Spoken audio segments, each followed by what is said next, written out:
Hi everybody, welcome back to Nasidyanka, the channel where I talk about Bulgarian history, culture, tradition and faith. So, I continue here in this video with a recently promised presentation on ecumenism. And this is not going to be the only video that I'm going to present. It's just going to be one of many, God willing, for the good. But right now, this is the information that I'm going to start with. I have made disclosures in the past. I'm going to make them again. My YouTube channel is just a hobby. I thrive on being able to share my culture with other people. And that being said, not everybody is interested in that kind of stuff. So if you are not interested, don't bother. That's okay. I respect you. Everybody's welcome, right? But these are very difficult topics here because I care for the truth, facts, and information that has not been made popular in the West. As a matter of fact, it's actually combated, and specifically the issue of ecumenism is going to set your fires aflame. This is a start-off warning. So with that in mind, those of you who are truly, heartfully, like I say, interested, please feel free to remain and follow through. And any questions that you guys have, as in the past, are welcome. I do have a full-time job that's not related to my channel, so as I've mentioned in other episodes, I will follow through as soon as I can. Sometimes I'm able to produce videos more often, and sometimes I simply can't. Right here, right now, tonight, for example, I'm just going to be comparing, contrasting, and like winking it off as I can, using a couple of articles from the Bulgarian language and just trying to figure out the translation as I'm talking to you, because I wouldn't have enough time to go ahead and translate. It might take me several weeks in a row, but that's going to quicken it. So forgive me in advance. That's something, it's a make do. So let's start. I am using the resource today that comes from pravoslavietu.com. I am including that resource in the comments section. Don't worry about the spelling, because you can just look into the description or commentary section, where I always say I list my resources, and you guys can click for the information, the original information. Now, yeah, you can use Google Translate, but it's not necessarily always going to translate correctly. So as I go through it, I'm trying to figure out the wording here as it works. But that's the original source. It's going to go under the comment section. So let's cover what ecumenism actually means. Let's see if I'm on the right place. Okay, so the current document that I'm sharing with you contains materials that are published in the Church Gazette. They've been published between 1998 and the year 2002. It's a whole collection of information under this website, pravoslavietu.com. Pravoslavietu in Bulgarian language means Orthodox Christianity. Pravo means correct, straight. Slavie is glory, so the correct way of giving glory to God. That's what Orthodox Christianity means. So these will reflect the essence and historical chronology of the ecumenical movement, the attitude of the Bulgarian Orthodox Church toward it, and the reasons why it ended its participation in the World Council of Churches, as well as the statement of the Holy Synod of the Bulgarian Church in regards to this issue. So I'm only going to share 1.5, so give or take 2 articles with you out of this for now. So here is a short reference or explanation of what ecumenism stands for. So ecumenism is the name that has been given to the movement that began on the basis of a Protestant initiative at the beginning of the century. Initially, it was aiming at shortening the distance between the various Christian denominations on the basis of missionary and charitable work. A conference was held in the year of 1910 in Edinburgh, Scotland. That conference is considered to be the beginning. It has set the start of this organized ecumenical movement or activity. Now, I did add my own side note here just to note that Orthodox Christianity is not a denomination, so it cannot be put in that category. Although you'll see Ecumenism has tried to and is trying to attack Orthodoxy, as there have been always attacks against the church. But let's continue here with the article.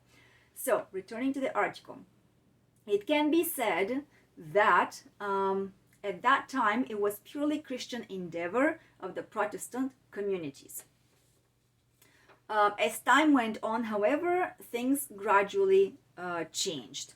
So in the year of 1948, pause, remember from other videos, previous videos where I recently shared Orthodox Christian martyr saints of Bulgaria who were martyred by the communists. Most of them were martyred in the year of 1944. A huge number of them were killed in the month of October and September. So that's basically when, in September 9th, is when communism took power in Bulgaria by way of corruption. It was in 1944. So just 4 years later, in 48, the World Council of the Churches was established. After the Second Vatican Council, the Roman Catholic Church became actively involved in the heresy of ecumenism. The organization, now, the article doesn't say heresy, that's my addition, just so you know, if you read it, it's not going to say heresy, but it is a heresy, and we're talking here about why it's a heresy. The organizational structures of the movement began to look more and more like an institution. New trends emerged, transcending not only Christian-based denominations, but Christianity in general. Talk about the unification of religions began an idea, or started an idea, that goes much further than the idea of a mechanical unification of Christians. Up until recently, the ecumenists sought quote-unquote unity based on the common belief in the existence of Christ. Now, however, they speak of unity again, quote-unquote, because it's just a term. So they speak nowadays of unity only because of the fact that there is a God. Okay, moving forward.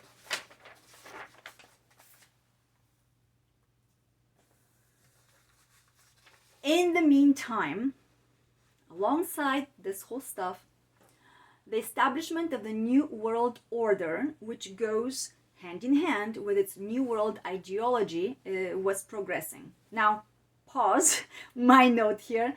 Many friends I've spoken to, innocent, sweet people who are clueless and uninformed, have mentioned, kind of like jokingly, how conspiracies are unreal.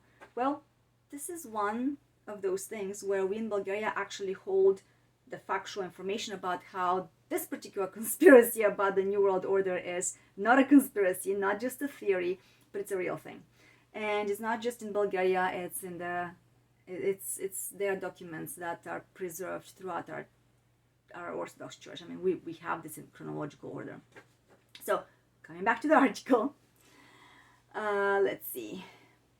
Unlike other cases in our recent historical past, this time neither the order, quote-unquote order, nor its ideology had its own clearly defined leaders. Something like a ghost ship without a captain and without a crew, which nonetheless was still firmly moving towards its agenda. This is why today the treatises, I think that's what you guys will say it, treatises, tractatite, treatises, explaining why, as Orthodox Christians, we should not participate in ecumenism are simply not enough. They're not sufficient. This concept is simply no longer the same as we are used to thinking about. We're yet to begin understanding the problem is no longer intra-Christian. Like we say, внутрішньохристиянський, so yeah, amongst the Christians. Ecumenism today concerns many people who were never Christians to be labeled as apostates. And the most interesting thing is that they, in turn, begin to engage Christians in ecumenism, which is actually syncretism.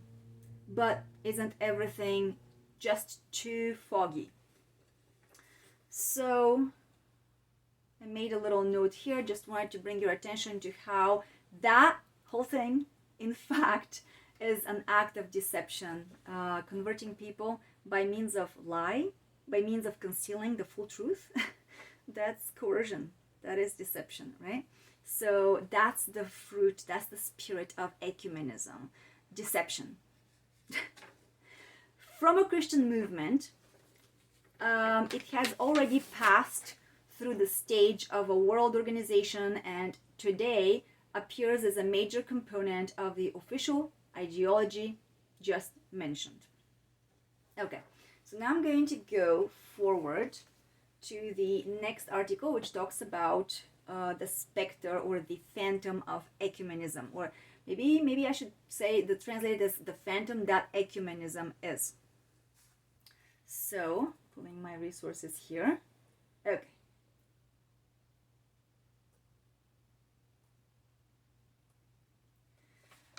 A ghost roams Europe.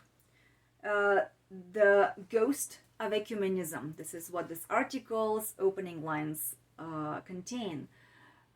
This free paraphrase of Marxism, we're referring to communism here, right?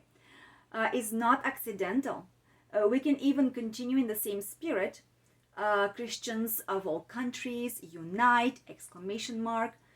This is what we are talking about when we try to dig deeper into the ideology and in the psychology or the mindset of ecumenism for the communization, right, and proletarianization of Christianity. Okay.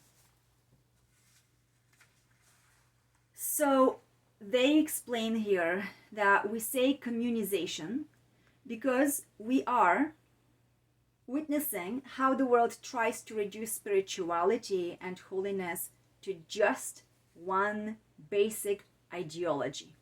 Okay? Proletarianization, they use that term in this article because this ideology is a laboratorily derived, in other words, a synthetic product. It's a laboratory derived product that turns the small flock of Christ, naturally it's a small flock, into a broad people's mass or people's community or people's majority, right? And it becomes an enthusiastic proletariat. It is difficult to preserve the height of church unity as the invisible body of Christ. It is much easier for unity to become a mass fusion, just as it is for quantity to become a surrogate for quality. Divine revelations, the truth of Christ, are no longer so important as they are being replaced by the ideal of social and religious justice. So my note here is righteousness. Remember what I mentioned about the West? There is so much of Protestantism that overfocuses on righteousness and justice, but these are worldly matters. These are just human, passionate kind of constructs, desires. It's a relative term. Justice for one person is different from justice for somebody else, and just focusing on the justice is like just too mechanical, automatic, and superficial ultimately. Coming back to this, I also want to make another note, by the way. Another note I made for to myself to share with y'all. Notice also the spirit of consumerism. That's that spirit of communism ecumenism, right? Focusing on making everybody focus on the quantity over quality. Uh, that's pretty much what consumerism is also about. So, okay, so divine revelations, the truth of Christ, are no longer so important as they are being replaced by the ideal of social and religious justice. Such an ideal is easy to digest because it does not require prayer tension. There is a struggle when we pray. There is a tension. That's natural. But in this case, it no longer requires that. It even turns prayer into an event, some kind of a commonplace, we say merupриятие. I wonder what else you might say in English, but event, occurrence. Like I'm going to a party or something.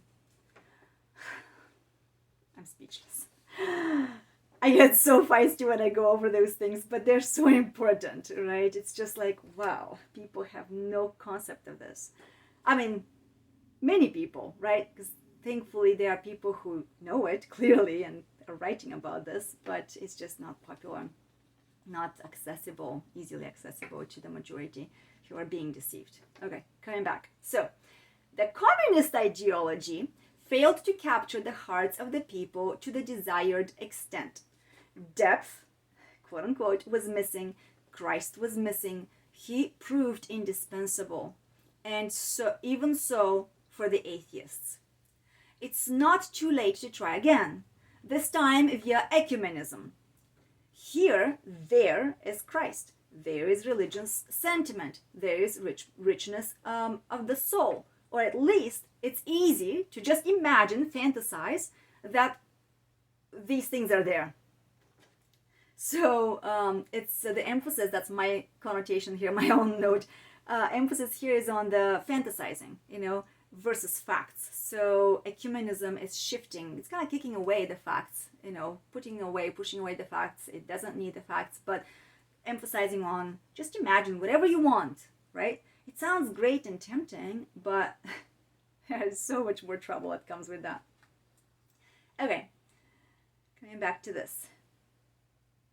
I made a note here saying that the communist ideology given... Oh, no, sorry. Let's go back. Okay, so it's not too late to try again, this time via ecumenism. Here, the communist ideology given us gives us the imagination, the fantasy, or the idea of this, the idea, the phantom, that there is Christ, that there is religious sentiment, there is richness of the soul. Or at least it's easy to imagine that these things are there. There is also a certain moderation. Sounds like the lukewarmness. Christ says, make your yes be a yes, no be a no. But in this case, it's kind of like indecisiveness. The ideal is neither in the abstract heart nor in the baseness of the stomach. It is in the most convenient place for easy promotion in the speaker. Let's compare this.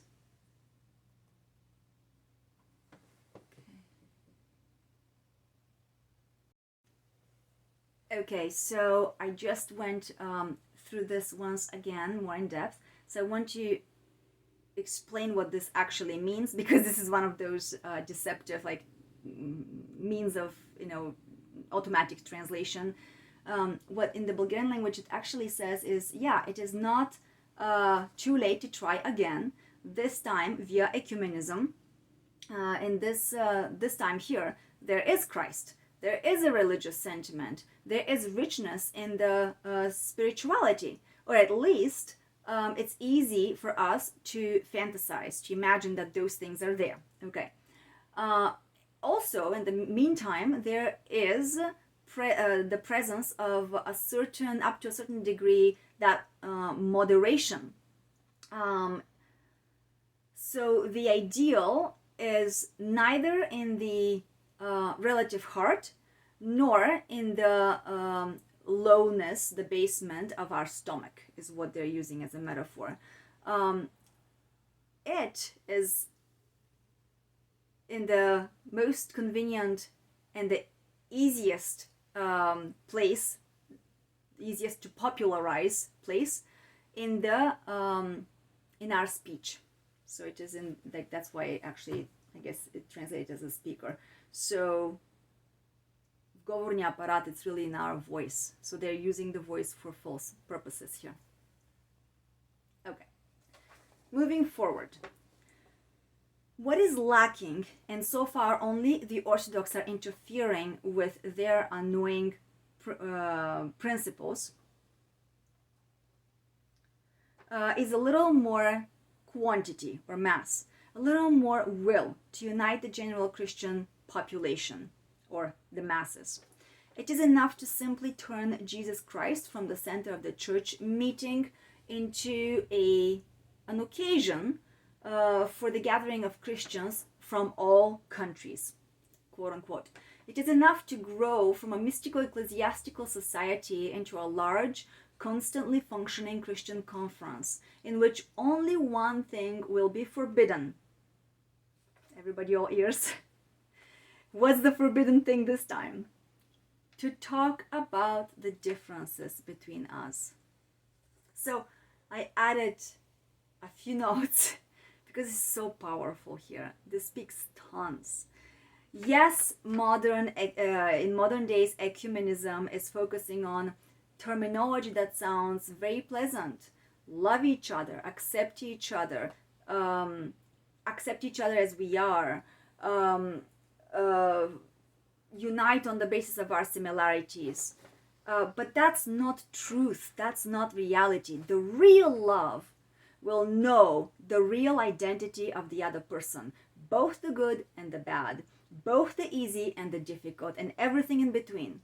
If we really want to accept each other, we not only need to know each other's similarities, but we need to know, identify, hear, and accept, process, take in, be able to discuss, confront each other, talk with each other about our differences as well. You cannot accept a human being only halfway through. You cannot accept a human being only based on each other's similarities. And by the way, the West is prominent about talking about how spouses should give to each other 50%. And I'm speaking about spouses. That's another big discussion, but just for the benefit of this talk here, bear with me. In the Orthodox Christian Church, there is no such thing as arranged marriages. We don't force people into marriage. As a matter of fact, we are emulating Christ's love for the people. That's self-sacrificial, self-giving. And if between spouses there is abuse, well, that's not self-sacrificial marriage. So we do accept and admit divorce in certain cases. That's very normal, and people can receive a blessing for that. There is a service to decrown people, so to speak. And I say that because that's just another difference between the Orthodox Christianity and then all the broken into pieces and branches denominations. In Orthodox Christianity, we actually say that lovers, a husband and a wife, will actually devote each other 100% of each other to each other. And this is also how we see humans and the church, Christ's church. And so here, when I think about this modern concept of befriend each other, accept each other on the basis of 50%, maybe 30%, maybe it's 1% of our similarities, how sad that is. This is the greatest lie, the greatest deception. This is rejection of the human being, of the holistic human being, okay? So I just wanted to make this known because the manipulation is just screaming out loud in a phantom role. Okay, here is something else that I have added as a memory kind of a note. When we talk about promotions, the speaker in the previous paragraph, I remember I grew up in a time and era when my family was very believing, but they were also very afraid to popularize it due to communism. Communism was oppressive. So I would see my parents cross themselves or say prayers, but it was all in secret. So I was baptized in secret because my mom would have lost her job if somebody would have seen her. And there's so many stories like that. But that being said, I grew up as my grandparents and extended family members taught me not to receive foreign brochures. At the time, I knew overall what they were talking about, but I didn't know it experientially. Okay, I grew up, I moved to the West, I've been living here 25 years, and I have come to live through it face to face. I've experienced it. I cannot tell you how many times Protestant people will come to my doors to bring brochures, or they'll stop me. Most frequently, they have stopped me downtown. Maybe not so much the doors when I think about it in the like the majority of those years, because we all do live relatively far away, and it's not like within walking distance like we walk in Bulgaria. But when I do go to certain like populated places, locations like a bigger city or a downtown area, I'm often approached by somebody from some kind of a Protestant denomination, pushing brochures into my hands, forcing into my lap Christ and some kind of a made-up Bible, and it's just promotion. And it's very disturbing and very disrespectful, extremely disrespectful. So enough on that. Let's move on. Let's see what else. So I'm going to continue. Okay, so let's see here. So ecumenism implants the false promise that it will unite us, which has united, just as it has united the Arians, Monophysites, Monothelites, and all the other heterodox, or like non-Christians, that all at the end, after all, they talked about Christ. That basically, like, after all, they all talked about Christ, right? What a joke. So, nonetheless, when out of two identical vessels, one of them is broken, does their uniformity really matter? Abandoning the great similarities, aren't we looking for... Okay, so let's see. So as we abandon the big differences, aren't we actually looking kind of like, using a magnifying glass, like zooming in pettily to find the little tiny difference, the whole, because of which one of the vessels is still remaining empty. So these are just some challenging questions.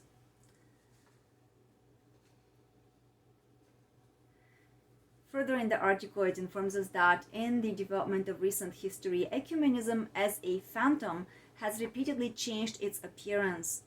It is now harmless, then present, then threatening with Staplenie is like stepping away from the faith with a sense of betrayal.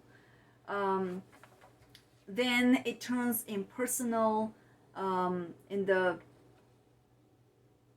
kind of like boring and long seminars around the world. The truth is, if it weren't a fictitious name, if it didn't end in this ism, had it not been for an organized movement and even an institution, ecumenism could have remained consistent with the human measure, ennobled by the quiet daily manifestations of Christian love. For in its natural form, this is none other than Christ's response to who is my neighbor, coming from Luke 10, the line is 29. Our neighbor is every man, or our beloved is every human, and at this level we are forbidden, we're not allowed to condemn. It's a wrong, it's a mistake to go ahead and condemn, or to also, like, it's a mistake to go ahead and discern proudly on differences with our neighbor. Men in need, in distress, is not good for us. Okay, so what this is talking about is that our neighbor is every human being that we encounter. And on this basis, being equal human beings, this is the Orthodox perspective, right? We as Orthodox Christians are not, it is forbidden to us to, so to speak, to condemn, to judge, to dwell with a sense of pride upon the differences with our neighbor, with the other person, with other human beings. A human in need or a human that is struggling, is in pain, is in some kind of suffering, for us is not a good thing. That's bad. That's a bad occurrence. Whether that person is Orthodox or heretic or any other kind of a person. The basic reason is because he or she's just a human being like ourselves. So we look at other human beings as our neighbor or our brother, our fleshly brother. We're all brothers and sisters by flesh because we all share the same constitution, physical constitution.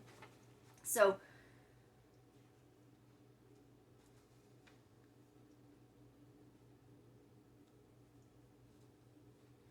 one more thing to notice here, and I'm trying to translate this because it's really just reversed, but something that we Orthodox keep in our mind is that when we look at another human being, unlike Protestants and Roman Catholicism, when we look at another human being, we're seeing in his or her, in their face, the image and likeness of God. This is based in the Bible. Also, when we see the person, we're seeing God's image, right? So that means we're seeing God's creation. So we have to respect that human being. So another thing this article is saying that this hand that other people extend asking us for help, this hand doesn't carry some kind of a tattoo on itself that says that this person belongs to a particular religion, or that describes the level of their spiritual advancement or enlightenment. This is not what we're looking at as Orthodox Christians. After all, the article is reminding us that Christ himself ate and drank, shared food and drink with sinners, right? With people who were fallible, like with people who made mistakes, who were not perfect. So if he did that, how are we, the sinful ones, the simple, fallible humans, how are we going to feel any kind of disgust from our other human beings? So basically it is turning our attention to recognize how Orthodox Christianity really teaches us to honor and respect at the deepest core that we can other human beings, no matter their background, no matter their sins, no matter how they think, to see God's creation in them, God's image in them. Okay. So the article here is reminding us in the form of questioning. It says, wasn't this evangelical law once an inspiration to the Bulgarian public and to the Bulgarian Orthodox Church at the time of saving the Bulgarian Jews? And this act has always remained in the memory of our generations so pure and natural that it came to no one's mind to describe it as an attempt to bring religions closer together. They added this, and I'm going to also add here my note that yes, indeed, the Bulgarian Church is also known worldwide to have provided great support to the Jews during the Holocaust. We can talk about this in the past, but it is recognized worldwide. The church didn't do it for recognition, didn't do it out of some kind of public piety. It did it to save people, and the Jews obviously are of another faith, right? They're not Orthodox Christians, but the Orthodox Christian Church just did what the Orthodox Christianity has always done: help and treat others as our brothers and sisters. Okay, it also says that today hundreds of thousands of foreigners come to Bulgarian resorts. Catholics, Protestants, non-believers, and atheists, of course. We want them because they help our economy. We do not repel them for religious reasons, but we give them the traditional Bulgarian, understand, Christian hospitality. And I really want to clarify Orthodox Christian hospitality, because Bulgaria is Orthodox by large. They also, and by the way, I did mention earlier, I think it was in my previous episode, about how Bulgaria has been influenced by the West. Nonetheless, I should also say that as many Bulgarians as I meet, no matter how they've changed, whether they believe in esotericism or they describe themselves as atheists or anything else but Orthodox, I can still see in their behavior, these are friends of mine, acquaintances of mine, it's amazing to see the reflection of the Orthodox ancestry that we have in terms of respect and behavior, and just the actions and the choices that they make. It's just by and large what I've observed. It's just something personal that's really interesting to me. Okay, so coming back to the article, it also says that they also look at our foreigners, right? They also look at our Orthodox shrines or our temples, our churches, which, however, doesn't mean that they commune with us. Even though they're checking our churches out, even though they come to us, doesn't mean that they're in communion or sharing with, like, Holy Communion with us. In general, the measure is observed in the most natural way. And by measure, let's see, they're trying to say that we as Orthodox Christianity has certain very clear boundaries. Holy Communion is one of those. We do not give Holy Communion to people who are not Orthodox Christian, and there is a reason for that, because as I've mentioned in other episodes, that is considered, that is pure deception. If somebody doesn't agree with that, the religion, with the revelation of this, mindset of this faith, then we respect that. That's their saying, I'm not ready, I don't agree with you. So that's how Holy Communion is not provided, because Holy Communion can actually cause damage to their soul, to their energy body. And this is not just an imaginary term. This is a lot in depth, again, concerning not just psychology, but the energy, spirit. Okay.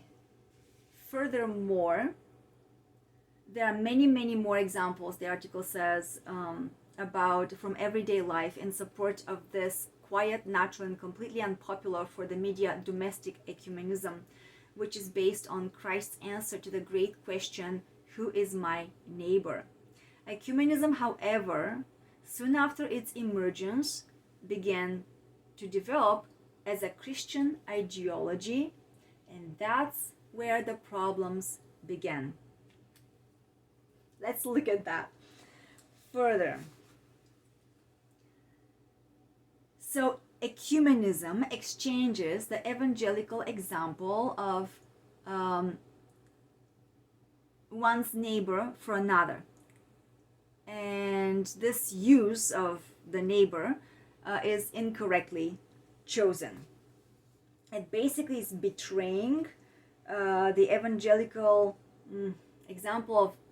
So what it's trying to say is that it is betraying, it is editing, it's changing the evangelical example with regards to how we should treat our neighbor, our loved one, each other.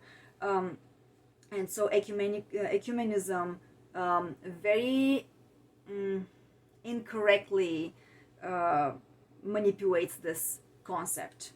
I'll just leave it with that. And it turns some of the strongest words of the Lord Jesus Christ to the church in a slogan to the masses in general. So it basically changes his words. Let them all be one, as you, Father, are in me and I in you, so that they may be also in us. Right? This comes from John 17. The line is 21. So that the world may believe that you sent me.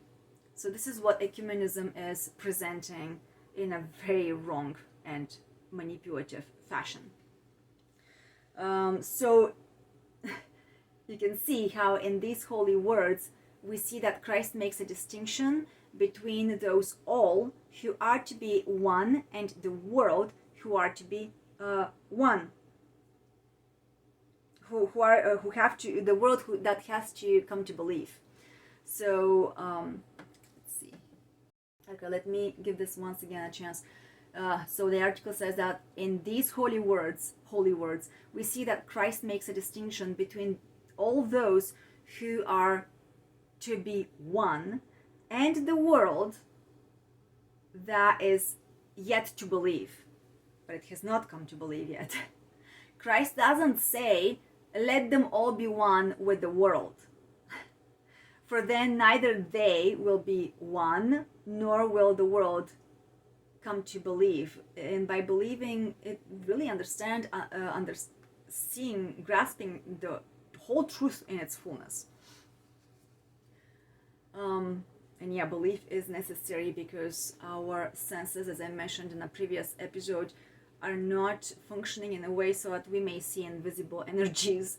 So a lot of it really is based on belief. But as time goes by, even science is catching up with what the Holy Orthodox Christian fathers and mothers have described. So again, the fullness of the faith is not necessarily always logically easy to grasp by people. That's why it takes time, and it takes a lifetime. It takes a long time to grasp, and slowly people build up more depth of grasping, of understanding. So this article also says that these words, they, are the Lord's disciples, the faithful to the end, that will endure to the end of Christ's truth, which actually makes them one in the unity of the Holy Trinity. Those who fall away from this divine truth fall away from the church and spiritually pass to the world, sveta, that still needs it in order to believe. What the world needs is time. It still has needs in order to come to the fullness.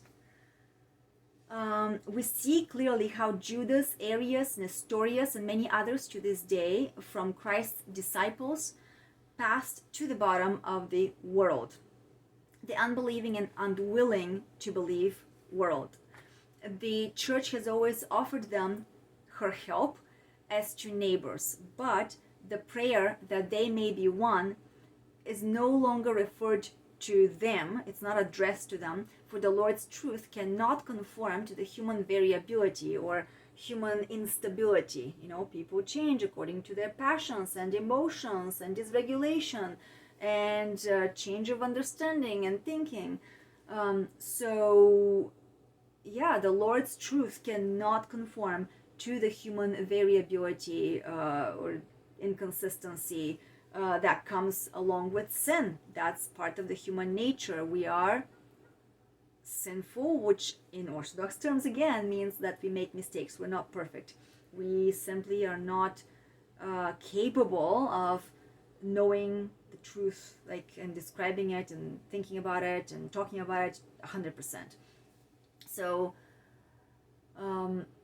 about only the prayer can be, valid for them to return. Okay, only the prayer can be valid for those people who are outside of the church, so as to return to the unity which they have left themselves. And here is one thing that, this is quoting from the Bible, right? So this is one thing that again distinguishes Orthodoxy from many Western Protestant denominations. In terms of what I have heard from Protestant people is that um, they'll say things like God has distanced himself from them, God hates them, God doesn't love them. But Orthodox Christianity, being the fullness of the faith, recognizes that people distance themselves from God. And it doesn't have to be conscious. People may want to strive and look for God, but yet they distance themselves spiritually based on activities that they engage in that they haven't recognized yet are wrong. As a mental health practitioner, I know that this happens all the time with people who struggle with habits, unhealthy habits.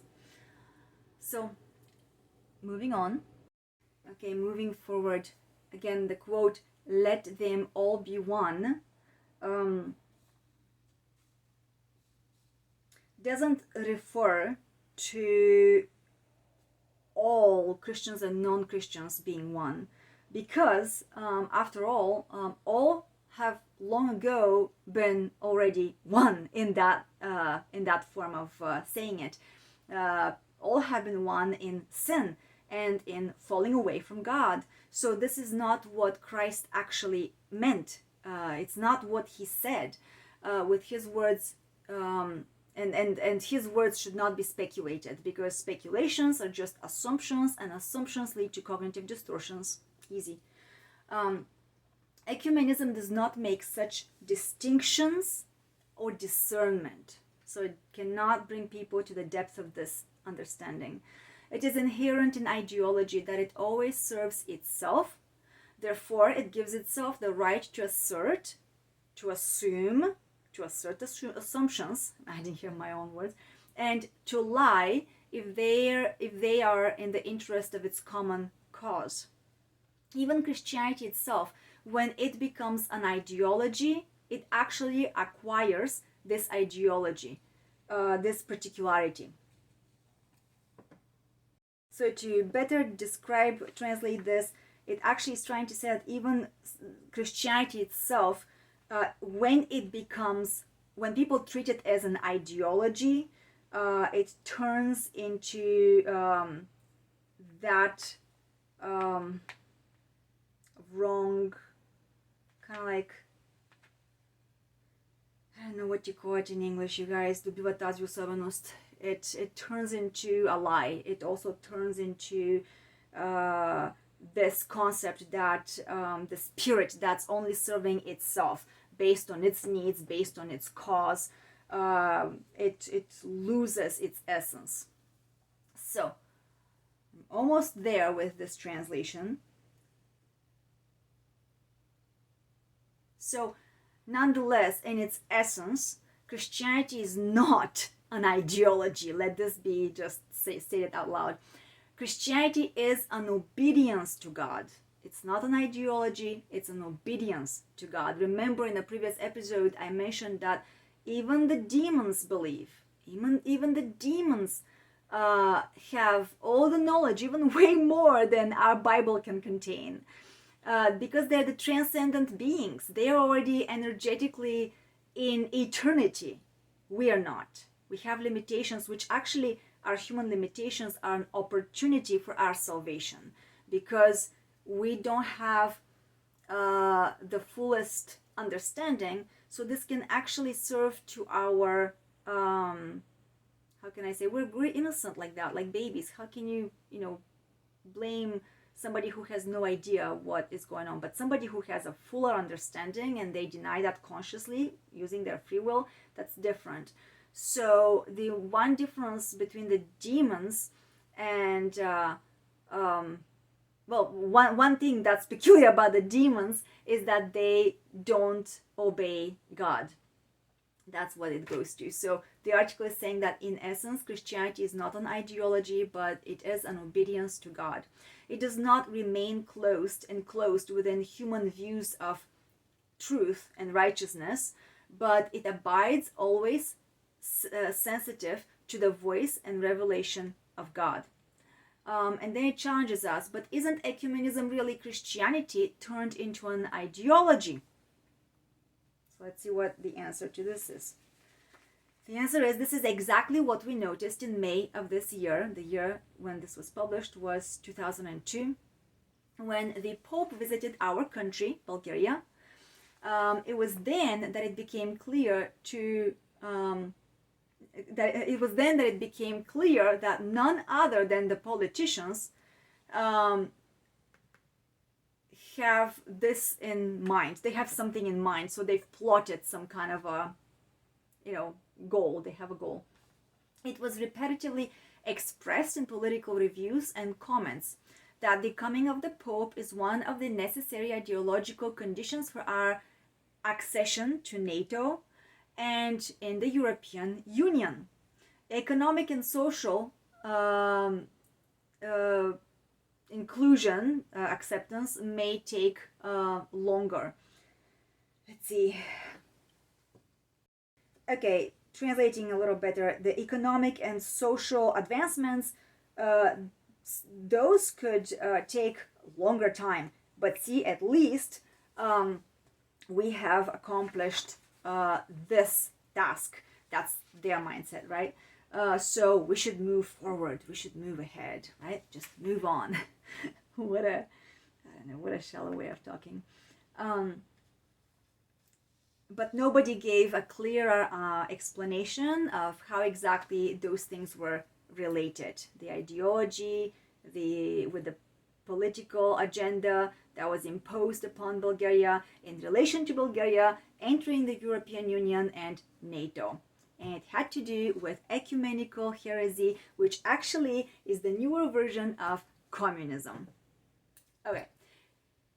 Going back to the article, in fact, ecumenism also loses its original Christian image, spilling over into total syncretism aimed at unity between religions in general. On the other hand,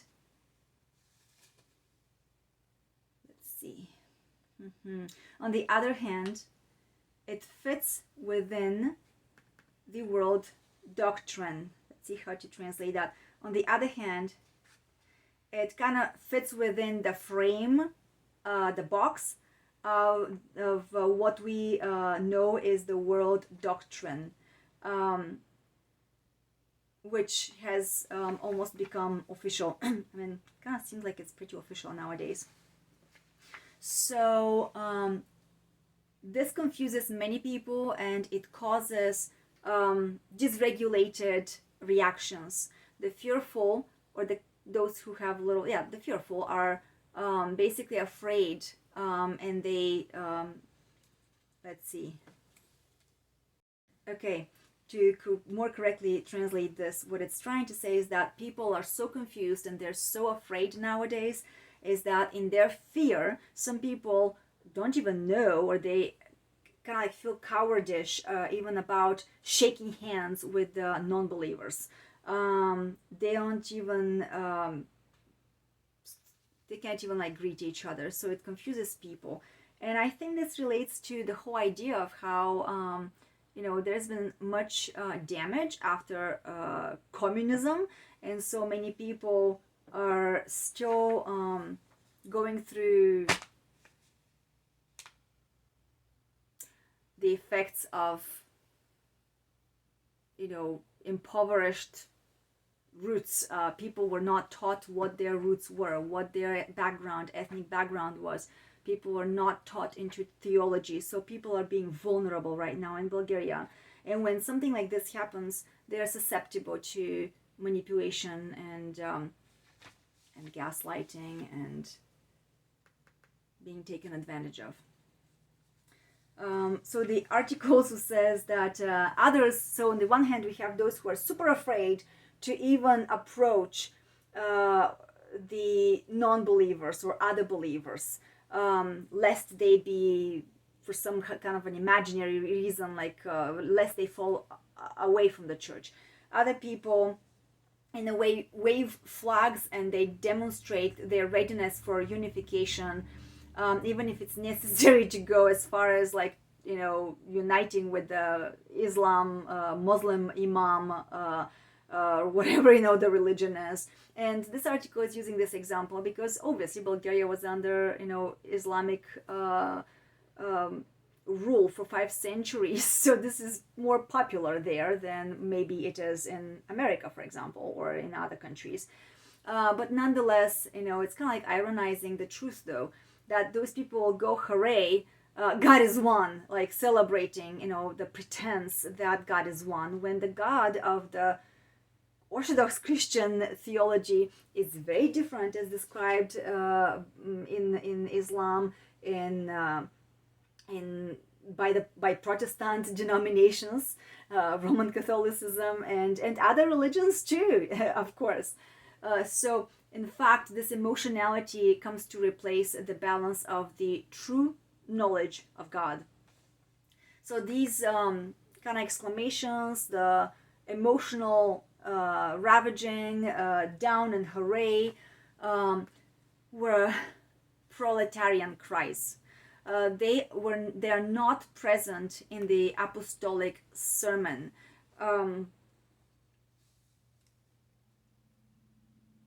They are not present in the patristic treatises, in the patristic writings or tradition, and they're not present in the church's hymnography.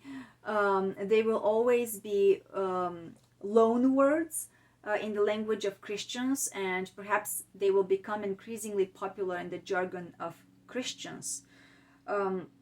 Ecumenism remains a ghost, a phantom in this way. It is treated like a ghost. Some feel terror and tremble, others have fun with it, others yet feel confused, or others confuse it with the angel of the Lord, and others yet, let's see, for another group of people, it actually kind of I don't know how to say, it disappears like smoke. It kind of passes before their eyes like smoke very fast. As soon as they even face the appearance of the crucifixion of Christ, how can I say that? It's basically like some people are just afraid, others are way too prideful and excited, and yet other people are just dismissing Christianity as though it's nothing, as if it doesn't concern them. So this is the rotten fruit of ecumenism. And so far, in my personal experience, I met that rotten spirit at the OCA in the West, and I observed, I was part of the laity when the OCA was inviting people of other faiths to participate and also to serve inside the very temple, inside the altar where priests and deacons usually serve, and many other perversions have taken place there. I have tried to bring this up to their attention, and of course it was not accepted. As a matter of fact, it was either met with a lot of attempts to placate me by saying, oh, just keep quiet, pat on the shoulder, we don't want any turbulence, we don't want any disruptions.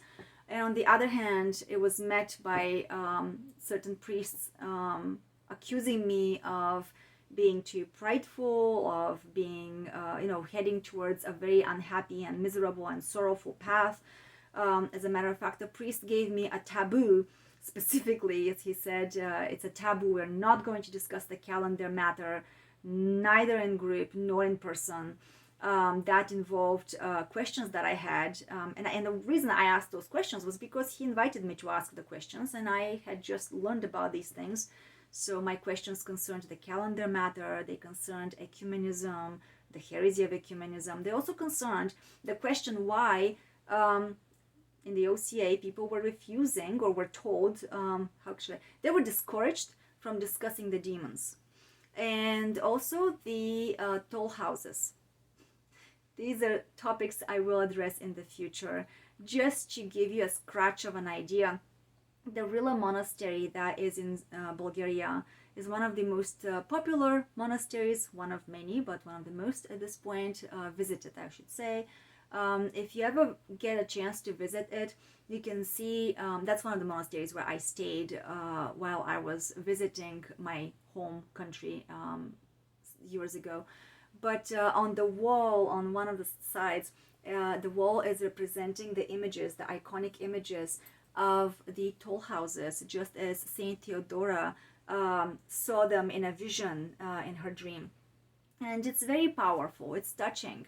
So here it is, ancient and original as it can get.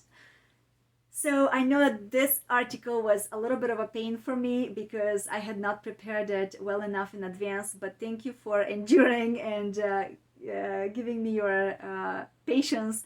It is very, very hard to translate because, again, the words may seem like they make sense, but then they don't.